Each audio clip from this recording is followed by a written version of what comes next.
Hello, good morning students. My name is Preeti from Heartone Skill Center near Jat college Hisar. तो आज हम discuss करेंगे कि कैसे हम पेज लेआउट की टैब की हेल्प से अपने पेपर का साइज सेट कर सकते हैं, उसका मार्जिन सेट कर सकते हैं, हाइफन इंसर्ट कर सकते हैं, कैसे किसी डेटा को कॉलम्स के अंदर कन्वर्ट कर सकते हैं, कैसे हम कोई पेज ब्रेक इंसर्ट कर सकते हैं, वाटर मार्क अप्लाई कर सकते हैं, पेज का कलर चेंज कर सकते हैं, पेज का बॉर्डर चेंज कर सकते हैं। तो ये सारी कमांड हम कैसे अप्लाई करेंगे? तो सबसे पहले हम जाते हैं एमएस वर्ड पे।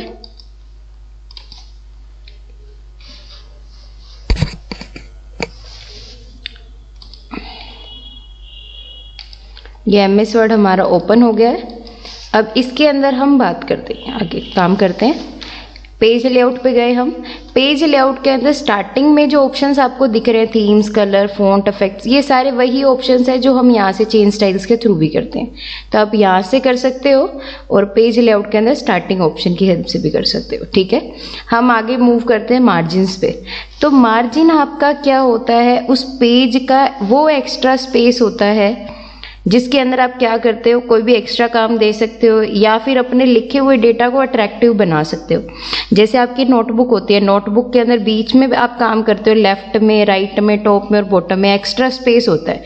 तो वो जो एक्स्ट्रा स्पेस है उसे ही हम क्या बोलेंगे? मार्जिन बोलेंगे। ठीक है, जैसे अब मैं यहाँ पे कमांड लगाती हूँ रैंडम की, 5 पैराग्राफ की। तो ये देखो आपके पास ये 5 पैराग्राफ है। मैं इसको थोड़ा कॉपी पेस्ट कर लेती हूँ, इतने एरिया को यहाँ से सिलेक्ट किया, कंट्रोल C, कंट्रोल V, कुछ इस तरीके से। ठीक है, अब यहाँ देखो हमने डाटा लिखा है, लेकिन इस पेज के ना ही तो लेफ्ट साइड में कुछ आया है, ना ही राइट में, ना ही टॉप में और ना ही बॉटम में। तो ये जो एक्स्ट्रा स्पेस आ रहा है यहाँ पे, इस एक्स्ट्रा स्पेस को हम क्या बोलेंगे? मार्जिन्स बोलेंगे। ठीक है, तो मार्जिन को आप चेंज भी कर सकते हो। मार्जिन्स पे जाओगे तो बाय डिफॉल्ट आपका सेट होता है नॉर्मल पे, जिसके अंदर स्पेसिंग कितनी आती है? नॉर्मल से 1 की, लेफ्ट में से 1 की, टॉप में से 1, बॉटम में से 1 और लेफ्ट में से भी 1। मैं चाहती हूँ सारी जगह से 0.5 किया है, इस पे क्लिक कर दिया, 0.5 के अकॉर्डिंग सेट हो गया पेपर आपका। फिर से गए, मॉडरेट पे क्लिक करेंगे तो टॉप में 1 और बॉटम में 1 आएगी और लेफ्ट और राइट में कितने की आएगी? 0.75 की।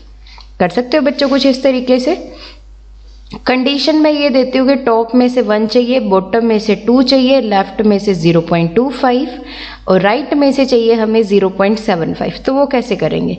मार्जिन्स पे गए, कस्टम मार्जिन पे जाओगे। जब आपको खुद से कस्टम करने हैं मार्जिन को, टॉप में से 1, बॉटम से 2, लेफ्ट से 0.25, राइट साइड से चाहिए 0.75। ओके कर देते हैं, तो हो गया उसके अकॉर्डिंग आपका पेपर सेट। तो कुछ इस तरीके से आप अपने पेपर को भी सेट कर सकते हो। कर लोगे यहाँ तक? इसके बाद हम नेक्स्ट बात करते हैं यहाँ से गटर पोजीशन की। ठीक है, तो गटर मार्जिन एरिया आपका वो एरिया होता है जब आपको एक्स्ट्रा स्पेस तो प्रोवाइड करना है, लेकिन कौन सी साइड में करवाना है? जहाँ से आप बुक को बाइंडिंग करने वाले हो। ठीक है, अब आपकी बुक की जो बाइंडिंग होती है वो हमेशा कहाँ से होती है? या तो टॉप से होगी या फिर लेफ्ट साइड से होगी, कभी भी बॉटम से नहीं होती, ना ही राइट साइड से होती है। तो आपकी पोजीशन भी कितनी है? सिर्फ लेफ्ट की है और टॉप की है। ठीक है, अब बात करते हैं कि ये जो मैं डॉक्यूमेंट बना रही हूँ ना, इस डॉक्यूमेंट को मैं बाइंड करने वाली हूँ लेफ्ट साइड से। तो हम पोजीशन भी कौन सी लेंगे? लेफ्ट की लेंगे। अब आप यहाँ पे अपना गटर मार्जिन एरिया को सेट करोगे, कितना आपको एक्स्ट्रा स्पेस प्रोवाइड करना है बाइंडिंग के टाइम पे। यहाँ प्रीव्यू में देखते रहना, यहाँ देखो, देखो एक्स्ट्रा स्पेस आ रहा है ना यहाँ पे लेफ्ट साइड में। कर लोगे कुछ इस तरीके से, ओके करोगे तो यहाँ पे ऑटोमेटिकली आपके पास एक्स्ट्रा स्पेस आएगा। जैसे ही ये बुक बाइंड होगी तो आपके जो वर्ड्स लिखे हुए हैं वो हाइड नहीं होंगे। कर लोगे इस तरीके से। फिर से इसको पहले की तरह करना है, यहाँ से इसको कर दो 0, यहाँ से इसको भी 1, इसको भी 1 और यहाँ से इसको भी 1। ओके कर देंगे तो ये 1 1 हो जाएगा। कर लोगे कुछ इस तरीके से। अब मैं यहाँ पर भी कमांड लगाती हूँ रैंडम की, 35 पैराग्राफ्स की, देन एंटर। अब आपके पास ये टोटल कितने पेज हैं? 1 2 3 4 5, 5 पेज हैं। यहाँ पे भी आप देख सकते हो 5 पेज है। ठीक है, कंडीशन मुझे ये देनी है, मार्जिन तो सेट करना है लेकिन सिर्फ पहले पेज का ही चेंज होना चाहिए, बाकी सभी का सेम रहे। तो एरिया सिलेक्ट किया, मार्जिन पे गए, कस्टम मार्जिन मैं चाहती हूँ सारी जगह से 0.5 का आना चाहिए। 0.5, 0.5, 0.5, यहाँ से 0.5। अब आपको यहाँ पे ऑप्शन दिख रहा होगा अप्लाई टू का, दिख रहा है सभी को। अगर आपको पूरे डॉक्यूमेंट पे यही मार्जिन सेट करना है तो होल डॉक्यूमेंट पे क्लिक करो। अगर आपको सिर्फ सिलेक्टेड एरिया पे ही अप्लाई करना है तो आप क्लिक करोगे सिलेक्टेड टेक्स्ट पे। मुझे सिर्फ सिलेक्टेड एरिया पे करना है, क्लिक किया मैंने, देन ओके करेंगे। हो गया वो सिर्फ सिलेक्टेड एरिया का चेंज, बाकी सभी तो नॉर्मल है ना। इसको भी पहले की तरह करना है तो यहाँ से आप इसको नॉर्मल के ऊपर क्लिक कर दोगे, हो जाएगा यहाँ तक। अब आपके पास नेक्स्ट ऑप्शन आता है ओरिएंटेशन का। ओरिएंटेशन का काम क्या होता है, जब हमें प्रिंट तो निकालना है लेकिन वो प्रिंट आए कैसे, स्टैंडिंग पोजीशन में आना चाहिए या फिर वाइडर फॉर्मेशन में आना चाहिए। तो जब आपको सारे के सारे प्रिंट ऐसे शो करवाने जैसे अभी आपको दिख रहे हैं तो आप ओरिएंटेशन पे जाके क्लिक करोगे पोर्ट्रेट मोड पे। अगर आपको वाइडर फॉर्मेट के अंदर शो करवाना, प्रिंट करवाना तो आप लैंडस्केप पे क्लिक करोगे कुछ इस तरीके से, ठीक है। यहाँ पे सिर्फ फर्स्ट पेज का इसलिए हो रहा है क्योंकि मैंने यहाँ से वो किया था। एक बार मैं इसको डिलीट करके यहाँ कमांड लगाती हूँ फिर से, कॉपी पेस्ट, ठीक है। और मार्जिन से जाके हम यहाँ से इसको होल डॉक्यूमेंट ही कर देते हैं और ओके कर दिया। अब जाते हैं ओरिएंटेशन, लैंडस्केप पे क्लिक किया, सारे हो गए वाइडर फॉर्मेट में। फिर से स्टैंडिंग फॉर्मेट में करना है, ओरिएंटेशन पे जाके आप पोर्ट्रेट पे क्लिक करोगे, ठीक है। तो आपके कितने टाइप्स के ओरिएंटेशन होते हैं? हाँ जी, 2 टाइप्स के होते हैं। कौन कौन से? पोर्ट्रेट के और लैंडस्केप पे। Very good. अब हम नेक्स्ट बात करते हैं साइज की। साइज का काम क्या होता है, जब आपको अपने पेपर का साइज सेट करना है कि आपके जो पेपर होने चाहिए वो कौन से पेपर साइजेस के अंदर अवेलेबल करवाने। तो मैं साइज पे जाती हूँ। बाय डिफॉल्ट जो आपका पेपर सेट होता है वो होता है लेटर पे। मैंने टेबलॉइड पे क्लिक किया, टेबलॉइड के अंदर कुछ ये आएगा पेपर का साइज। मैंने लीगल पे क्लिक किया, लीगल में कुछ इस तरीके से आएगा। A3 पे क्लिक किया तो A3 पेपर साइज ऐसे सेट हो गया। A5 पे किया तो A5 में कुछ इतने पेजेस हो गए हैं। मेरे को इसको फिर से पहले की तरह करना है तो हम यहाँ से सेट कर देते हैं लेटर पे, ठीक है। अब क्वेश्चन ये आता है कि यहाँ पे पेपर साइजेस का क्या काम है। पेपर साइज ही सेट करना है तो हम A3, A4, A5 तीनों में से कोई भी यूज़ कर सकते हैं ईजिली, ठीक है। इतने सारे ऑप्शन दिए क्यों हैं? और अगर मैंने लेटर सेट किया हुआ है तो मैं उसको A4 ही क्यों करूँ और A5 ही क्यों करूँ? तो जब आपको प्रिंट निकालना है, मेरी बात ध्यान से सुनना, जब आपको प्रिंट निकालना है और प्रिंटिंग के टाइम पे जो प्रिंटर में आपने पेज सेट किए हुए हैं वो है A5 के, ठीक है। प्रिंटर में कौन से पेज हैं आपके? A5 के। और यहाँ पे मैंने जो डॉक्यूमेंट बनाया हुआ है उसका पेपर का साइज क्या चल रहा है? अभी सपोज A4 चल रहा है। तो जब मैं प्रिंट निकालूंगी तो प्रिंट कैसे आएगा? A5 पेज के अकॉर्डिंग आएगा, ना कि A4 के अकॉर्डिंग। तो हमारा डाटा क्या होगा? खराब हो जाएगा ना, ऊपर नीचे आएगा। तो अगर आपको डेटा एज इट इज निकालना है जैसा यहाँ पे आपको दिख रहा है, तब हम क्या करेंगे, कॉल या साइज पे जाके A4 या A5 जो आपका प्रिंटर के अंदर पेज है उसी के अकॉर्डिंग सेट करेंगे। तो जब भी आप प्रिंट करोगे तो आपका डेटा कुछ इसी तरीके से शो करेगा जैसा आपको यहाँ पे दिख रहा है। कर सकते हो कुछ इस तरीके से। फिर से लेटर पे ही करना है तो लेटर पे चले जाओ, हो जाएगा। अब मान लो अगर मुझे ये पता है कि प्रिंटर के अंदर A4 है, A5 है, A3 है, तब तो मैं यहाँ डॉक्यूमेंट का पेज भी चेंज कर सकती हूँ। लेकिन मुझे ये पता ही नहीं है कि प्रिंटर के अंदर पेपर साइज मैंने सेट किया कौन सा हुआ है, तो मैं क्या करूँगी? तो उसके लिए क्या करेंगे, तो आप अपने प्रिंटर का जो पेज है उसको क्या करोगे, उसकी हाइट और विड्थ मेजर कर लोगे। सपोज मेरे पास एक पेपर है, उसकी जो हाइट है वो है 11.23 की और जो विड्थ है वो है 9 की। तो हम क्या करेंगे, साइज पे गए, मोर पेपर साइजेस पे जाएंगे, यहाँ पे आप क्लिक करके लिख दो विड्थ कितनी बताई मैंने 9 और हाइट कितने की बताई 8.43 की। 43 कर देते हैं, ओके किया, हो गया आपके पेपर साइज उसके अकॉर्डिंग। तो अगर आपको ये भी नहीं पता होता है कि आपके पेपर साइज कौन से वाला लगा हुआ है प्रिंटर में, तो आप इजीली उसकी हाइट और विड्थ मेजर करके मोर पेपर साइजेस के अंदर एडजस्ट कर सकते हो। कर लोगे यहाँ तक? मैंने इसको लेटर के ऊपर ही क्लिक कर दिया है। अब मैं इसको जूम इन कर देती हूँ। अब आपको पता है जैसे आप न्यूज़पेपर पढ़ते हो, न्यूज़पेपर के अंदर कोई भी डाटा जो होता है वो आर्टिकल होता है, कंटिन्यू नहीं होता है, बीच बीच में एक बॉक्सेस बने होते हैं यानी कॉलम्स बन रखे होते हैं। तो उसी तरीके से मुझे किसी डेटा को कॉलम में बनाना है, तो वो मैं कैसे बनाऊंगी? एरिया सिलेक्ट करेंगे, मुझे पहले वाले को ही बनाना है। बाय डिफॉल्ट जो आपका कॉलम सेट होते हैं वो होते हैं 1 पे, ठीक है। मुझे इसको 2 कॉलम में डिवाइड करना है। कॉलम्स पे गए, 2 पे क्लिक किया, 2 कॉलम बन गए। 3 में चाहिए, 3 पे क्लिक किया तो 3 कॉलम बन गए। लेफ्ट पे क्लिक करोगे तो आपका एक लेफ्ट साइड में छोटा सा कॉलम बन के आएगा, बाकी सारा डेटा आपका राइट साइड में चला जाएगा। राइट पे क्लिक करोगे तो राइट साइड में एक छोटा सा कॉलम बन के आएगा, सारा का सारा डेटा आपका लेफ्ट साइड में चला जाएगा। कर लोगे कुछ इस तरीके से। मैं कंडीशन ये देती हूँ कि मुझे कॉलम चाहिए 4 कॉलम, इसमें तो है ही नहीं, तो हमें कॉलम्स तो चाहिए 4 या फिर 4 कॉलम चाहिए। तो उसके लिए मैं क्या करूँ, मोर कॉलम्स पे गए, यहाँ से कर दिया मैंने 4, ओके किया, 4 कॉलम्स बन गए। डाटा थोड़ा छोटा है इसलिए वहाँ पे उसने 3 ही कॉलम बनाए हैं। अगर मैं इसको वापस पहले की तरह करती हूँ एक बार, अब मैं इन दोनों को करती हूँ। अब करते कॉलम्स, मोर कॉलम्स, अब यहाँ से करो 4, हो गए 4 कॉलम के अंदर ऑटोमेटिकली कुछ इस तरीके से, ठीक है।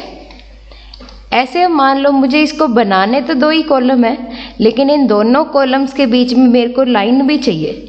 तो कॉलम्स पे गए, मोर कॉलम्स 2 किया, यहाँ पे लाइन भी चाहिए आपको। जस्ट अ मिनट, इसमें कोई कमांड गलत हो रही है, मैं नई विंडो लेती हूँ, नई विंडो पे करते हैं।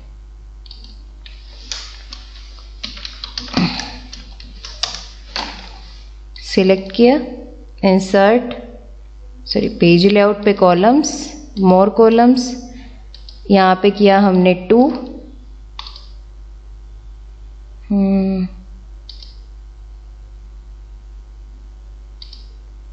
अब यहाँ से मैंने इसको कर दिया 2 पे क्लिक करने के बाद में आप क्लिक करोगे लाइन बिटवीन पे, देन आप करोगे ओके, तो आपके पास वो 2 कॉलम बन के आएंगे और दोनों के बीच में क्या आएगी, कुछ इस तरीके से लाइन भी बन के आएगी। कर लोगे कुछ इस तरीके से। फिर से इसको पहले की तरह ही करना है, तो आप कॉलम्स पे जाके इसको 1 के ऊपर क्लिक कर दोगे, हो जाएगा बच्चों यहाँ तक। अब मैं एक नेक्स्ट कंसेप्ट करवाने वाली हूँ ब्रेक्स का, तो थोड़ा सा ध्यान से देख लेना। अब आपके पास ये एक डेटा है, मैं इसी को कॉपी पेस्ट करती हूँ, Ctrl+C Ctrl+V करके मैंने पेस्ट कर लिया, ठीक है। मैं कंडीशन ये देती हूँ कि ये जो इतने पैराग्राफ है ना वो आगे वाले पेज पे चला जाए, ताकि मेरे को यहाँ पे थोड़ा एक्स्ट्रा स्पेस मिल जाए। तो हम क्या करते हैं, Ctrl+Enter करते हैं ना पेज ब्रेक के लिए। तो कर्सर रखो जहाँ से भी आपको पेज ब्रेक करना है, ब्रेक्स पे गए, फर्स्ट ऑप्शन वही है जो हम इंसर्ट में जाके नॉर्मल पेज ब्रेक करते हैं। पेज ब्रेक, चला गया वो डाटा नेक्स्ट पेज पे, फिर से बैक लेके जाना है, Ctrl+Z कर दो। कर सकते हो कुछ इस तरीके से। अब ब्रेक्स के अंदर आपके पास नेक्स्ट ऑप्शन बनता है कॉलम्स का। कॉलम का काम क्या होता है, अब मान लो मैंने इन दोनों को सिलेक्ट किया, 2 कॉलम चाहिए मुझे, तो मैंने 2 कॉलम बना दिए, ठीक है, दोनों कॉलम भी बन गए। अब मैं कंडीशन ये देती हूँ कि ये जो यू है ना, ये यहाँ से कर्सर रखा है मैंने, ये जो पैराग्राफ है वो नेक्स्ट कॉलम में चला जाए। तो कैसे जाएगा, कर्सर रखोगे, ब्रेक्स पे जाके क्या करोगे, कॉलम के ऊपर क्लिक करोगे, वहाँ से वो पैराग्राफ कहाँ चला जाएगा, आपका नेक्स्ट कॉलम में। क्या करना, हमने कर्सर रखना है जहाँ से भी आपको उसको नेक्स्ट कॉलम में भेजना है, ब्रेक्स पे जाओगे, कॉलम के ऊपर क्लिक करोगे। कर लोगे कुछ इस तरीके से। तो कॉलम ब्रेक का यूज़ हम कब करते हैं, जब आपके पास कोई कॉलम्स दिए हुए हैं और कॉलम्स के डेटा को आपको कॉलम के अंदर ही सेंड करना है नेक्स्ट कॉलम में, तब हम यूज़ करते हैं कॉलम ब्रेक। कर लोगे ना कुछ इस तरीके से। मैं इसको फिर से 1 कर देती हूँ, सिलेक्ट किया, कॉलम्स पे जाके 1 पे क्लिक किया, तो ये 1 कॉलम हो गया है। अब ब्रेक्स में नेक्स्ट ऑप्शन बनता है टेक्स्ट रैपिंग का। इसका मतलब क्या होता है कि मैं अब चाहती हूँ कि ये जो वेन है ना वो नेक्स्ट लाइन में आना चाहिए, नेक्स्ट पैराग्राफ में नहीं आना चाहिए, नेक्स्ट लाइन में आना चाहिए। अगर आप किसी भी डेटा को नेक्स्ट पैराग्राफ में लेके आना चाहते हो तो हम क्या करते हैं, एंटर करते हैं ना, ये मैंने कर दिया यहाँ एंटर, वो नेक्स्ट पैराग्राफ में आ गया, ठीक है। लेकिन मैं ये चाहती हूँ कि हमारा जो डेटा है वो नेक्स्ट लाइन में आना चाहिए, तो मैं क्या करूँगी, आप दोनों के बीच में डिफरेंस देखना। ये मैंने क्या किया, यहाँ से कर्सर रखा, यहाँ तो कर दिया मैंने एंटर, नेक्स्ट पैराग्राफ में आ गया। अब ये जो यू से लेके बिल्डिंग ब्लॉक्स तक का जो डेटा है वो आपका नेक्स्ट लाइन में आना चाहिए। कर्सर रखा मैंने, ब्रेक्स पे गए, टेक्स्ट रैपिंग के ऊपर क्लिक करेंगे, वो देखो उसी के नेक्स्ट लाइन में आया, जबकि ये क्या कर रहा था, नेक्स्ट पैराग्राफ के अंदर आ रहा था। क्या करेंगे हम, जब आपको लाइन ब्रेक करना है कर्सर रखेंगे, ब्रेक्स पे जाके टेक्स्ट रैपिंग के ऊपर क्लिक करोगे तो वो डाटा कहाँ आएगा, आपके पास नेक्स्ट लाइन में आएगा। कर लोगे बच्चों कुछ इस तरीके से। मैं इसको फिर से पहले की तरह कर देती हूँ। तो इन तीनों कंसेप्ट, इन तीनों ऑप्शंस के अंदर तो किसी को कोई प्रॉब्लम नहीं होगी। हम नेक्स्ट करते हैं, नेक्स्ट पेज का सेक्शन ब्रेक, कंटिन्यूस। ये जो दोनों ऑप्शंस है वो हम नेक्स्ट ऑप्शन में करेंगे, उसके अंदर ज़्यादा यूज़ होता है, तो अभी हम इसको स्किप करते हैं। इवन पेज और ऑड पेज का यूज़ क्या होता है। अब आपके पास ये कितने पेज हैं, 3 पेज है, मैं इतने पेजेस को डिलीट कर देती हूँ, 1 पेज हो गया। मैं चाहती हूँ कि ये पेज ब्रेक तो होना चाहिए, यानी ये जो डेटा है वो नेक्स्ट पेज पे तो जाना चाहिए, लेकिन वो जो पेज होगा वो आपका इवन पेज नहीं होगा। अभी यहाँ पेज देखो कितने, 1 है, कर्सर भी 1 पे ही है। मैं चाहती हूँ कि अगर मैं अब कंट्रोल प्लस में एंटर करूँगी तो ये दूसरे पेज पे जाएगा, लेकिन मुझे ये दूसरे पेज पे नहीं भेजना, डायरेक्ट तीसरे पेज पे भेजना है। तो मैं क्या करूँ, कर्सर रखेंगे, ब्रेक्स पे जाके आप क्लिक करोगे ऑड पेज पे, कर दें इस पे क्लिक, चला गया डायरेक्ट तीसरे पेज पे। यहाँ देखो 3 लिखा हुआ मिल रहा है ना। अब मैं चाहती हूँ कि ये जो आपका डेटा है वो आपका इवन पेज पे जाना चाहिए। कर्सर रखा, ब्रेक्स पे जाके क्लिक कर दो इवन पेज पे, चला गया वो डायरेक्ट 4th पेज पे। तो कर सकते हैं कुछ इस तरीके से। अगर आपको कोई भी डेटा सेंड तो करना है नेक्स्ट पेज पे, लेकिन वो आपका इवन पेज ही होना चाहिए, तब तो आप इवन पे क्लिक करोगे। अगर वो ऑड पेज पे जाना चाहिए तब आप ऑड पेज का यूज़ करोगे। कर सकते हो कुछ इस तरीके से इन ऑप्शंस का यूज़। हम ये जो ब्रेक का नेक्स्ट पेज और कंटिन्यूस है वो लास्ट में करेंगे बिल्कुल, ताकि हमें थोड़ी सी और एक्स्ट्रा कमांड्स भी सीखने को मिले। अब हम बात करते हैं लाइन नंबर्स की। मैं एक बार इस डेटा को डिलीट करती हूँ, यहाँ पे मैं कमांड लगाती हूँ रैंडम की, ठीक है। आपके पास ये पैराग्राफ है, मैं चाहती हूँ जहाँ पर भी लाइन स्टार्ट हो रही है ना, नेक्स्ट लाइन में आ रही है, वहाँ पे नंबर चाहिए, काउंटिंग। सिलेक्ट किया मैंने, लाइन नंबर पे जाके क्लिक कर दो कॉन्टिन्यूअस पे, लग गए 1 2 3 4 5 6। जैसे ये डेटा आपका कॉपी पेस्ट होता रहेगा, लाइन नंबर भी ऑटोमेटिकली कंटिन्यू चलती रहेगी। ये मैं कॉपी पेस्ट कर रही हूँ, ये देखो 36 37 38 39 40। जैसे नेक्स्ट पेज पे जा रही है लाइन, फिर भी 7 वही काउंटिंग कंटिन्यू हो रही है। मैं कंडीशन ये देती हूँ कि डाटा के आगे लाइन तो लगनी चाहिए, लेकिन जैसे ही डाटा नेक्स्ट पेज पे चला जाए लाइन नंबर भी ऑटोमेटिकली स्टार्टिंग से स्टार्ट हो जाए। तो हम क्या करेंगे, लाइन नंबर्स पे ही जाके क्लिक करेंगे रीस्टार्ट ईच पेज पे, कर दें इस पे क्लिक। यहाँ देखो 36 फिर 1, यहाँ देखो ऊपर 36 फिर 1। तो कुछ इस तरीके से आप क्या कर सकते हो, जैसे ही आप डाटा नेक्स्ट पेज पे भेजते हो ऑटोमेटिकली काउंटिंग भी स्टार्टिंग से स्टार्ट हो जाए। तो उसके लिए हम क्लिक करेंगे restart each page. Restart each section का मतलब क्या होता है, मैं एक बार इसको यहाँ से डन करती हूँ, यहाँ से इस डेटा को भी डिलीट करती हूँ। यहाँ पे मैंने कमांड लगाई रैंडम की, ठीक है। अब मैंने यहाँ पे काउंटिंग लगाई हुई है कंटिन्यूस करके, कर दिया कंटिन्यूस। अब मैं इसको भेजती हूँ नेक्स्ट पेज पे, ठीक है। क्या करना है, नेक्स्ट पेज पे डाटा को सेंड करने के लिए कंट्रोल एंटर करते हैं हम पेज ब्रेक के लिए, लेकिन हम यहाँ से क्या करेंगे, नेक्स्ट पेज का सेक्शन ब्रेक लेंगे, कर दें इस पे। या फिर अगर आप कॉन्टिन्यूस पे क्लिक करोगे तब भी क्या होगा, वहां से वो डेटा नेक्स्ट पेज पे चला जाएगा। मैंने नेक्स्ट पेज पे क्लिक किया, चला गया वो डेटा नेक्स्ट पेज के ऊपर। अब मैं कंडीशन ये देती हूँ, जहाँ पर भी मैंने सेक्शन ब्रेक लगाया हुआ है वहाँ से आपको नए पेज पे काउंटिंग स्टार्ट करनी है, कि अब जो डेटा आगे गया आपका नेक्स्ट पेज पे, वहाँ से काउंटिंग ऑटोमेटिकली स्टार्टिंग से स्टार्ट हो जाए। तो आप क्या करोगे, रीस्टार्ट ईच सेक्शन के ऊपर क्लिक कर दोगे। तो जहाँ पर भी आपने सेक्शन ब्रेक लगा रखा होगा वहाँ पे ऑटोमेटिकली काउंटिंग स्टार्टिंग से स्टार्ट हो जाएगी। अब इसके बाद हम बात करते हैं सप्रेस फॉर करंट पैराग्राफ। इसको मैं कंट्रोल जेड से पहले की तरह करती हूँ।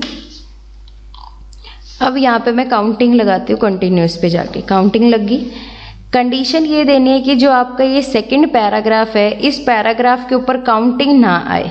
तो हम क्या करेंगे, कर्सर रखा, लाइन नंबर्स पे जाके क्या क्लिक करेंगे, सप्रेस फॉर करंट पैराग्राफ, यानी जिस पे भी मेरा कर्सर है उस पैराग्राफ को लाइन नंबर एक्सेप्ट करें यानी छोड़े उसको, और बाकी सभी के ऊपर अप्लाई हो जाए इजीली। कुछ इस तरीके से कर लोगे भाई यहाँ तक। अब यहाँ से बात करते हैं हम हाइफनेशन की। हाइफनेशन का काम क्या होता है पता सबको है, सभी ने अपनी नोटबुक के अंदर भी यूज़ करते हैं कि जैसे अब मैं यहाँ पे कोई ऐसा वर्ड लिखना चाहती हूँ जो इस लाइन में नहीं आएगा, तो हम क्या लगाते हैं, एक माइनस का निशान लगाते हैं और डेटा नेक्स्ट लाइन में लिख देते हैं कि ये जो डेटा है वो ऊपर वाली लाइन से जुड़ा हुआ है। कुछ इस तरीके से हम लिखते हैं। Just a minute.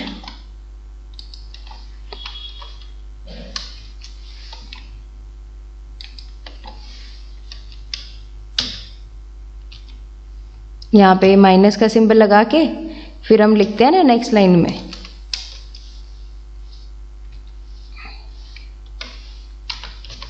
कुछ इस तरीके से करते हैं ना कि ये जो डेटा है वो किससे जुड़ा हुआ है, यहाँ से ये पीछे INC लिखा हुआ है और ये नेक्स्टल्यूड लिखा हुआ है तो वो इससे जुड़ा हुआ है। तो जब आपको कुछ इस तरीके से डेटा को डिफाइन करना है कि वो डेटा उसी से लिंक है, तब हम यूज़ करते हैं हाइफनेशन का। सिलेक्ट किया मैंने डॉक्यूमेंट, हाइफनेशन पे जाके क्लिक कर दोगे ऑटोमेटिक पे। नहीं लगा, फॉन्ट का साइज बड़ा करो, ऑटोमेटिकली हाइफनेशन अप्लाई होता जाएगा। Coordinate, galleries, document, galleries, diagram, elements, कुछ इस तरीके से कर सकते हो। एक तो ये तरीका होता है ऑटोमेटिकली आपको क्या लगाना होता है, जब हाइफन लगाना होता है। अब आपकी कंडीशन ये है कि कई जगह तो हाइफन लगना चाहिए और कई जगह नहीं लगना चाहिए, तो आप हाइफनेशन पे जाके मैनुअल के ऊपर क्लिक करोगे। आपको इस पे चाहिए, नहीं चाहिए तो नो करो, इस पे चाहिए यस करो, इस पे भी चाहिए यस करो, इस पे नहीं चाहिए नो करो, इस पे चाहिए यस करो। ठीक है, तो उतने एरिया पे क्या लग जाएगा आपके पास, हाइफन अप्लाई हो जाएगा, बाकी सभी पे नहीं लगेगा। कर सकते हो कुछ इस तरीके से, हो जाएगा यहाँ तक। अब हम नेक्स्ट बात करते हैं वाटर मार्क की। वाटर मार्क आपका क्या होता है, जो भी आपके पेज के बैकग्राउंड में जो टेक्स्ट लिखा होता है उसे हम बोलते हैं वाटर मार्क। ठीक है, पेज के ऊपर नहीं होता है, पेज के बैकग्राउंड में जो टेक्स्ट लिखा जाता है उसे हम वाटर मार्क बोलते हैं। ठीक है, तो अब मैं यहाँ से एक बार वाटर मार्क पे गए तो यहाँ पे कुछ पहले से ही वाटर मार्क बने हुए हैं, इसमें कॉन्फिडेंशियल के नाम से, डू नॉट कॉपी के नाम से, ड्राफ्ट, सैंपल, आपने देखे भी होंगे। जितने भी नोट्स होते हैं, असाइनमेंट्स होते हैं, उसके बैक साइड में लिखा होता है पेज के, ASAP का चाहिए, अर्जेंट का चाहिए, कुछ इस तरीके से आप अप्लाई कर सकते हो अपने डॉक्यूमेंट पे। कर सकते हो ना। अब आपके पास कोई नया पेज आता है, नए पेज के ऊपर भी वही टेक्स्ट आएगा। मैं चाहती हूँ मुझे खुद से कोई वाटर मार्क लगा के यहाँ पे अप्लाई करना, तो वो मैं कैसे करूँ। वाटर मार्क पे ही जाओगे, कस्टम वाटर मार्क पे क्लिक कर दो, कर दिया क्लिक। अगर आपको वाटर मार्क के अंदर कोई पिक्चर लगानी है तब तो आप पिक्चर वाटर मार्क पे क्लिक करोगे। अगर आपको कोई टेक्स्ट लिखना है तब आप टेक्स्ट वाटर मार्क के ऊपर क्लिक करोगे। मुझे कोई पिक्चर लगानी है, पिक्चर पे क्लिक किया, सिलेक्ट पिक्चर, यानी पिक्चर को सिलेक्ट करेंगे कौन सी आपको अप्लाई करनी है। देन आप किस ऑप्शन पे जाओगे, पिक्चर को सिलेक्ट करेंगे कि कौन सी पिक्चर आपको चाहिए। मुझे ये चाहिए हार्ट्रोन की, इंसर्ट किया मैंने। अब यहाँ से अप्लाई करो, वही बैकग्राउंड में क्या लग जाएगी, पिक्चर अप्लाई हो जाएगी। कर सकते हो। अब मैं कंडीशन ये देती हूँ, पिक्चर आ तो गई है यहाँ पर लेकिन ये मेरे को अच्छे से दिख नहीं रही है, तो अब क्या करोगे, फिर से कस्टम वाटर मार्क, यहाँ पे आपको वॉश आउट का ऑप्शन दिख रहा होगा। ठीक है, इसको आप अनक्लिक कर दो, अप्लाई करो। अब देखो पिक्चर सही दिख रही है। फिर से इसको थोड़ा लाइट करना है, वॉश आउट के ऊपर फिर से क्लिक कर दो और अप्लाई कर दो, फिर से लाइट हो जाएगी। कर सकते हो ना कुछ इस तरीके से, हो जाएगा यहाँ तक। मैं बोलती हूँ कि यहाँ से वाटर मार्क हटाना है तो क्या करोगे, वाटर मार्क पे ही जाके रिमूव वाटर मार्क के ऊपर क्लिक करोगे, वहाँ से वाटर मार्क रिमूव हो जाएगा। अब मैं चाहती हूँ कि मुझे यहाँ पे वाटर मार्क तो चाहिए, टेक्स्ट वाला वाटर मार्क चाहिए, और वो जो वाटर मार्क है उस पर लिखा हुआ है हार्ट्रॉन कंप्यूटर सेंटर, ठीक है, near Jat college behind SBI main branch. तो क्या लिखेंगे, वाटर मार्क पे गए, कस्टम पे गए, टेक्स्ट पे गए, या फर्स्ट तो लिया हुआ है लैंग्वेज कि आपको कौन सी लैंग्वेज में लिखना है। टेक्स्ट के अंदर आप अपना टेक्स्ट लिखोगे, हमें हार्ट्रॉन चाहिए, Hartron skill centre near Jat college Hisar, ठीक है। फॉन्ट का फेस क्या होना चाहिए, कैलिबरी होना चाहिए, जोकर मैन में होना चाहिए, एरियल में होना चाहिए। मैं चाहती हूँ एरियल ब्लैक में हो ये, तो मैंने यहाँ लिखा एरियल ब्लैक, ठीक है। और यहाँ से आप कलर सेट कर सकते हो कि वो कौन से कलर का बनना चाहिए, अप्लाई करोगे, हो गया वो अप्लाई। वहाँ पे वैसे ही कर सकते हो कुछ इस तरीके से। अगर आपको कोई दूसरा कलर देना है फिर से आप जाते हो यहाँ से अप्लाई करते हो, उसी कलर में आ गया। ये भी थोड़ा लाइट है, इसको भी थोड़ा डार्क करना है तो आप सेमी ट्रांसपेरेंट को अनक्लिक करोगे, ठीक है। पिक्चर के अंदर वॉश आउट होता है, टेक्स्ट के अंदर होता है सेमी ट्रांसपेरेंट। क्लिक किया वो फिर से लाइट हो जाएगा, कर सकते हो। ये अभी हॉरिजॉन्टल में, मैं चाहती हूँ डायगोनल, ये डायगोनल में है, हॉरिजॉन्टल में लेके आना है। हॉरिजॉन्टल पे क्लिक किया, अप्लाई किया, हो गया हॉरिजॉन्टल में।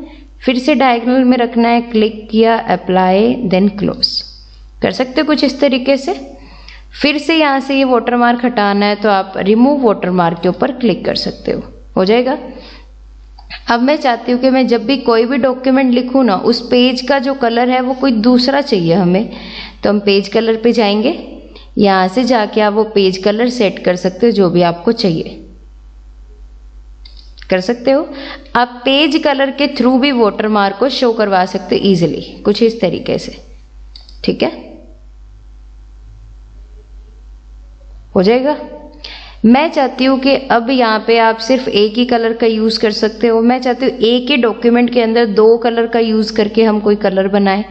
Page colour, fill effect, 2 colour पे क्लिक करोगे, यहाँ से कलर 1 ये लिया मैंने, कलर 2 ले लिया डार्क, ओके किया, हो गया वो कलर।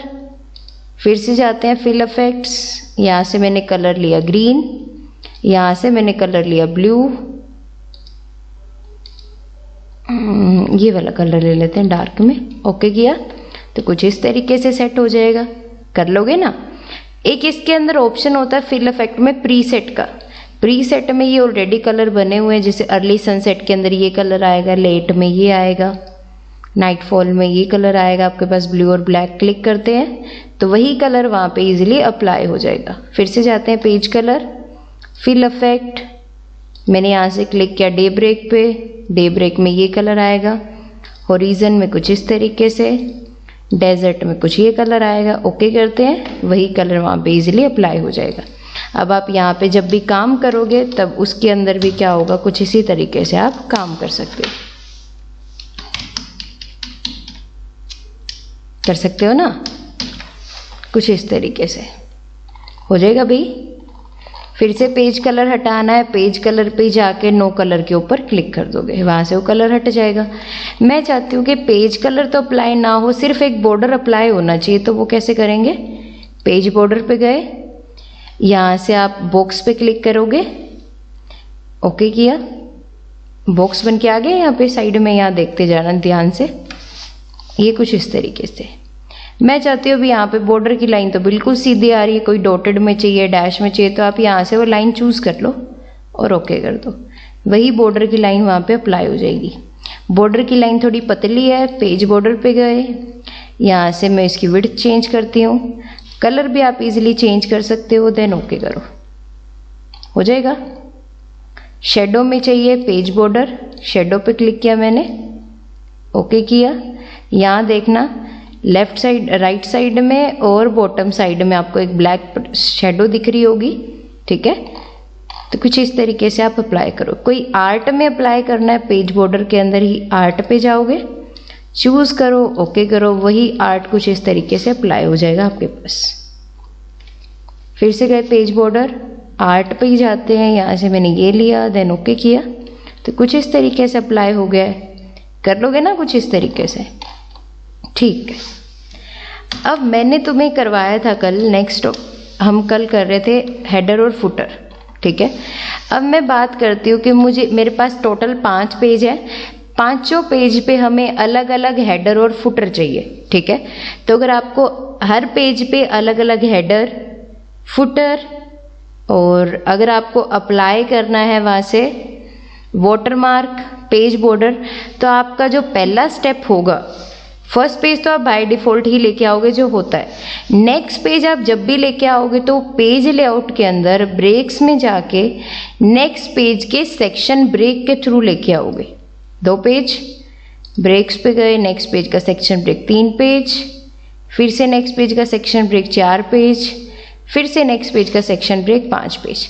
तो कुछ इस तरीके से आप पांचों पेज को इंसर्ट करवाओगे। हो गया आपके पास पांचों पेज इंसर्ट। अब आप इंसर्ट के अंदर हेडर पे क्लिक करेंगे, हेडर आ गया यहाँ पे। अब यहाँ मैंने लिख दिया MS वर्ड, मैं इसका फ़ॉन्ट का साइज बढ़ा देती हूँ, कुछ इस तरीके से हो गया। अब मुझे सेकंड पेज का जो हेडर है वहाँ पे चाहिए एक्सेल, तो आप क्या करोगे, सेकंड पेज पे क्लिक करो, लिंक टू प्रीवियस को अनक्लिक करो। अब यहाँ पे आप टाइप करो MS एक्सेल। ऐसे अब मेरे को थर्ड पेज का चेंज करना है, थर्ड पे क्लिक किया, लिंक टू प्रीवियस को अनक्लिक किया, यहाँ पे आप टाइप करो MS एक्सेस। ऐसे अब मेरे को फोर्थ का चेंज करना है, क्लिक किया, देन क्या करेंगे बच्चों, लिंक टू प्रीवियस, यहाँ पे हमने लिखा पावर पॉइंट। फिर मैंने फिफ्थ पे क्लिक किया, लिंक टू प्रीवियस को अनक्लिक किया, यहाँ पे हमने लिखा MS पेंट। कुछ इस तरीके से हो जाएगा। जब आपको हर एक पेज पे अलग अलग हेडर, अलग अलग फुटर चाहिए, तब हम यूज़ करेंगे यहाँ से लिंक टू प्रीवियस ऑप्शन को अनक्लिक करने का। हो जाएगा यहाँ तक, ठीक है। अब मान लो मुझे हर एक पेज का अलग अलग वाटरमार्क भी चाहिए, तो वाटरमार्क पे गए हम, यहाँ से मैंने ये लिया,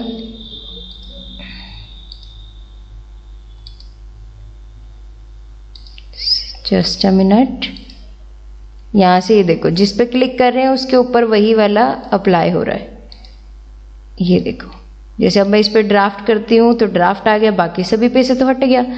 कंडीशन अब ये देनी है कि वाटरमार्क तो अप्लाई हो रहा है, ठीक है, लेकिन हर एक पेज पे अलग अलग वाटरमार्क चाहिए, तो वो मैं कैसे बनाऊंगी।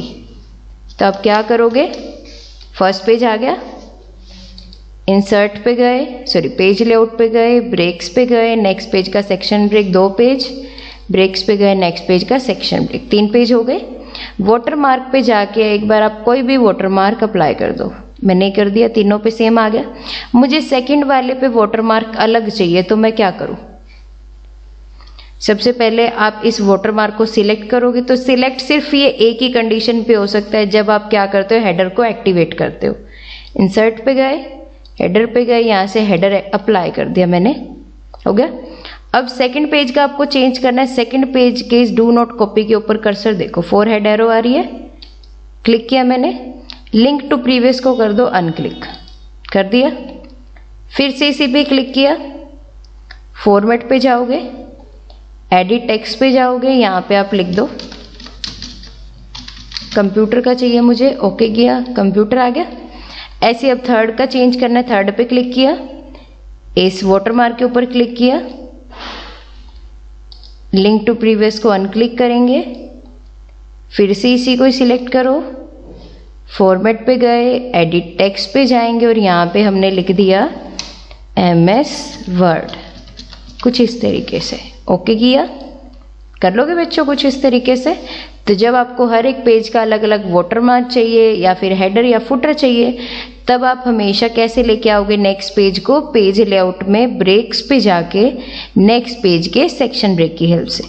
अब हमें क्या करना है, यहाँ पे अलग अलग पेज पे अलग अलग बॉर्डर भी लगाना है। पेज लेआउट पे गए, पेज बॉर्डर पे गए, यहाँ से मैंने ये दिया, देन ओके कर दिया, हर पेज पे सेम आ गया। सेकंड का चेंज करना है, सेकंड पे क्लिक किया, पेज बॉर्डर चूज कर लो। यहाँ ऑप्शन है अप्लाई टू का, यहाँ पे क्लिक करेंगे दिस सेक्शन। ओके किया, हो गया सेकंड पेज का अलग। थर्ड का करना है, थर्ड पे क्लिक किया, पेज बॉर्डर्स, यहाँ से चूज किया मैंने कोई दूसरा, दिस सेक्शन, देन ओके, तो उसका भी चेंज हो गया। कर सकते हो ना कुछ इस तरीके से। तो आज हमारी पेज लेआउट टैब पूरी हो चुकी है। होप सो कि सारा का सारा काम समझ में आया होगा। घर पे प्रैक्टिस करते रहना। Stay healthy, stay tune with me, ठीक है। Thank you.